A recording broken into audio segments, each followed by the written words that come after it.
Përshëndetje, unë jam Ertugeni, këtu në fshatin Çiflik të Beratit kam kultivuar 1 hektar ara çandle. Pemët janë në vitin e tyre të 7. Kisha nevojë për konsulencë në lidhje me shërbimet që duhet ju bëj pemëve me spërkakje plerat dhe duke kërkuar në internet gjeta qendrën ABA. I kontaktova dhe sot pranë pemtores time ka ardhur specialisti i qendrës ABA, zoti Yusuf Kaziu, ku po shikojmë pemishte nga afër, ku kemi identifikuar edhe disa probleme, të cilat shpresojmë t'ju japim zgjidhjen e duhur. Përshëndetje, jam ekspert i qendrës ABA. Ashtu që kemi theksuar edhe herë tjetër, ne mendojmë që t'jemi gjithmonë pranë fermerit me këshillat tona për zgjidhjen e problematikave të ndryshme. Sot jemi për fermeri kanë ngritur problemin kryesor, shqetësimin kryesor për mos hyrjen në kohë sipas tij në prodhim, megjithatë nuk është aq shqetësuese se siç tham është viti 7 që pas vitit 7-8 arra fillon prodhimin e saj intensiv. Megjithatë, marrë shkas nga kjo, ne mendojmë që trajtojmë edhe disa probleme të përgjithshme që jo vetëm fermerit që kemi pranë, por edhe fermerët të tjerë që merren me kultivimin e arrës të kenë parasysh se të zgjidhin disa probleme. E para gjithve, arrës duhet i përshtatet klima dhe toka. Si çdo lloj bime tjetër, edhe arra pra ka nevojë për klimën dhe tokën. Këtu jemi në një vend të përshtatshëm që nuk kemi që diskutojmë as për pellorin, as për lagështirën. Një problem kryesor këtu mund të jetë vetëm problemi i ujëve freatike. Megjithatë, sipas fermerit, nuk e kemi probleme se mund të jep të sheja edhe të kalbjes edhe probleme të tjera. Pra është një vend, siç thuash, shumë i përshtatshëm për kultivimin e kësaj kulture. Çfarë do të kemi parasysh tek kultivimi i arrës? Te kultivimi i arrës do të kemi parasysh rëndësi të madhe ka përshtatja e kultivarit. Sot po përhapen kultivar në prodhim, me prodhimin ansor. Sipas deva agronome, pra ose shkencës agronomike, arrën e kemi me prodhim apikal ose major, prodhim të ndërmjetëm dhe prodhim ansor, siç është varieteti Chandelier. Pse këtë varieteti Chandelier, pra, ose me prodhim ansor, kanë e përsin të kultivarëve të tjerë me prodhimin apikal, sepse kanë prodhim shumë të lartë, kanë prodhim hynë shumë shpejt në prodhim, dhe kanë cilësinë edhe cilësinë e kokës.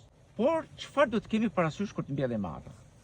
Se një ndër shqetësimet kryesore të këtij fermeri, pra siç tham për prodhimin, ne nuk kemi arë në momentin e lidhjes, faktikisht që shikonim që ka apo s'ka lule femër, se arra i ka të ndara lulen mashkull me lulen femër, duhet dini që është livarsi që është lulja mashkull, kurse lulja femër është e veçantë nga lulja mashkull dhe është një pistil me 2 kreza ku bie pjalmi dhe zhvillohet kokra. Pra, kërkon që të kemi prodhim të bollshëm të mirë, këto varietete të reja kërkojnë edhe pjalmusin. 5% ose edhe më shumë, ose 1 në 10 zakonisht, për të qenë brenda dhe për të pas sasi pjalmit të mjaftueshëm, duhet të jetë kultivari pjalmus. Po ama kultivari pjalmus do të jetë shumë i përshtatshëm me kultivarin që ne kultivojmë, me qëllim që koha e lulëzimit të përkojnë koha e lulëzimit lulës femër me lulen mashkull, me qëllim që pjalmi të jetë efektiv të mbi dhe të japi bëj pjalmimin për të dhënë kokrën e ardhshme. Pra, këtu ne do ta shikojmë edhe në të ardhmen, këtu nuk kemi shumë sigurt në pjalmusin, siç tha fermeri, sepse këtij lloj Chandelierit i shko shumë mirë, i shko si pjalmus, i shko varieteti francez Francois, që merr edhe prodhimin, edhe peti merr prodhim, pa ama shumë një pjalmus shumë i mirë, se shumë efektiv për varietetin Chandelier. Pra, ajo që ka rëndësi për ne do të jetë raporti 1, të paktën 1/10. Po edhe më shumë, po të paktën 1/10. E dyta, çfarë do të kemi parasysh ke arra gjatë vegetacionit? Në vitet e para faktikisht nuk ndërhyjmë shumë në krasitje përveç rregullimeve. Kurse në pas vitit 4-5 do të kemi kujdes në krasitje me qëllim që ta veshim arrën me deg prodhuese. Prodhim duhet që arrën ta kemi me deg të shkurtra, me qëllim se këto janë degët prodhuese për vitin e ardhshëm. Atëherë nëse kemi të skeletuar shumë, me anë të krasitjes ne do të arrijmë atje sa që bimën ta veshim me qëllim që kemi sa më shumë deg prodhues. Edhe zakonisht po e veshim mirë vitet e para, pastaj krasitjet ka arra nuk janë shumë shpeshta, 1, 2, 3. Një faktor tjetër shumë i rëndësishëm tek arra. Ne shohim që fermerja ka mbajtur mirë faktikisht për sa i përket dy smundjeve kryesore, siç janë bakterioza dhe antraknoza. Dhe fatmirësisht, njëra është smundje bakteriale, pra bakterioza, kurse tjetra është smundje korpudhore ose antraknoza, por kanë të njëjtën cikël, që pema mbrohet nga i njëjti preparat që janë preparatet me bazë bakri. Dhe koha ndërhyrjes është e njëjtë. Nuk e kemi problem, pra, por në vitet të lagshta, dhe në vitet e freskëta, sidomos e freskëta, ku janë temperatura shumë të larta, përsëri nuk e kemi zhvillimin e smundjes. Kjo smundje është smundje tipike dhe kryesore. Po ajo që duhet të rritë vëmendjen është që pavarësisht se bimën nuk e kemi prodhim plot, dhe nuk e kemi vitet të para, në shumë raste fermerët nuk ndërhyjnë me spërkatje vitet e para. Po çfarë del? Në raste për shembull kemi infeksionin nga antraknoza. Ky është burim edhe për vitet e tjera. Është apo s'është në prodhim bima, pra pak rëndësi ka, ne duhet marrim masa që kjo smundje mos ta përhapet vitet e tjera. Prandaj që edhe kur e kemi prodhim ose kur se kemi prodhim, ndërhyrjet duhen bërë të një llojta. Dhe rekomandojmë që ndërhyrja e parë të jetë me fryrën e sythave, me preparate me gurkali, kurse ndërhyrjet e tjera, në rast se kemi rreshtje të vazhdueshme, nuk duhet i kalojë 7 deri në 10 ditë ndërhyrja. Në rast siç është periudha tani që kemi thatësirë, nuk kemi lagështirë, edhe që mund shtyhen. Në rastin e najshiu eventual, mund t'i themi fermerit që shiko, kujdes që mund të merret edhe i mas tjetër.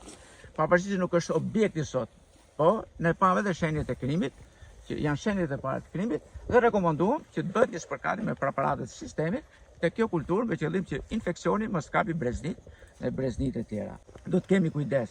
Në rast të se ne këshilluam që fermeri në kohën e lulëzimit të shikoj edhe problemin e krimit të këto varietete që ka mbjellë si pjalmus, që ka mbjellë për prodhimin e livarse ose lulet mashkull, janë të mjaftueshme dhe a janë në kohë apo jo me bimën tjetër. Rekomanduam që në rast se nuk janë ashtu të zëvendësoj këtë pjalmusin që ka marrë, ta zëvendësoj me frekohen ose të bëj shartimin e këtyre bimëve ekzistuese me një bimë tipike që është frankoeja për të realizuar pjalmimin. Atëherë në rubrikët e ardhshme do të folim për problemet tjera dhe ajo që desha të theksoj tek Abo Online, kjo pra platformë digjitale në shërbim të fermerit me këshilla, është edhe një rubrik pyet ekspertin ku fermerë të ndryshëm për problemet që i dalin qoftë në kultura drufrutore, po qoftë edhe në perime apo në blegtori, sepse jemi ekspert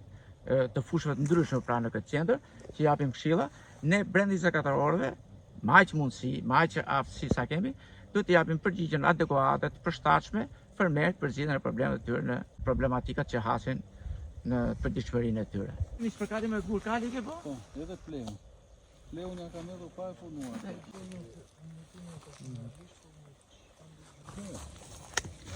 Nuk e ke keqe ti, edhe dhe më shqetëso.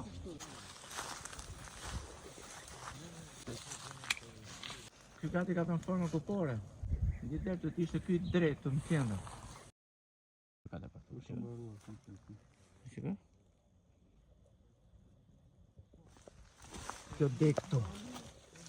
Kjo dek këtu. Këto do t'i kesh për motiv dek produse. Do thonë i të shih po vishet kjo me dek produse. E ka pasen ta për shembull se këto do të ishin dek produse. Kjo ka dalë re, e kupton. Këto të para i kam prerun këto pacientë. Shiko të shi, arra shiko, prodho, e ka beti që prodho e pikale, shiko, deka re prodho. A punu gjithë kumë krasit e ime të tu? Po.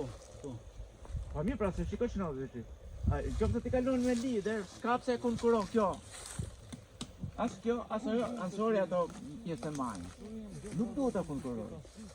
Aje ka ditë, po, për shemë? Aje ka të shenë qëtë. Aje tjetra të, për që t'jeshin edhe ajrimin, edhe dritëzimin, edhe më të mirë, se shiko që arrit kjo? Pra, kur themi me lider, kuptohet që pjesa e liderit, ose udhëheqësit, do të jetë kryesore. Jo të konkurrojnë anësorët pastaj. Këto komuniteti evropian po i heqin shumë, edhe kjo është bazë, është një preparat që quhet glifosat, është lënda aktive, tyrandovit.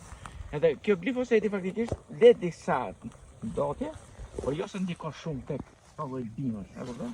Me gjithë ato është kërkesi edhe për ca vite të qëndroj, problemin mbështetjesi ashtu. Po kjo spërkatje faktikisht, e shiko, do ta bësh edhe i tjetër. Pa e punuar, me këtë temperaturë, me këtë vegetacion që ka kjo, hajde shumë. Dhe këto janë shenjat tipike të antraknozës. Shiko. Këtu ndikon shumë edhe varieteti, se unë shikoj që këtu është një lloj tjetër, nuk është ajo pra shendeler, se që ka gjetë përhapje ky kultivari shendeler, ka gjetë edhe nga kjo që është shumë rezistues ndaj bakteriozës dhe antraknozës, që janë dy sëmundje tipike dhe më dëmtuese të ka. Po ajo spërkatje që është bërë në kohë gjatë fryrës së sytit ose gjatë dimrit, ka dhënë rezultate shumë pozitive. Megjithatë, këtë duhen veçuar këto vinë, dhe duhen parë sepse këto bën bazë për edhe për vitin tjetër, për hapjen e sëmundjes dhe për ta zhvilluar edhe vite të tjera.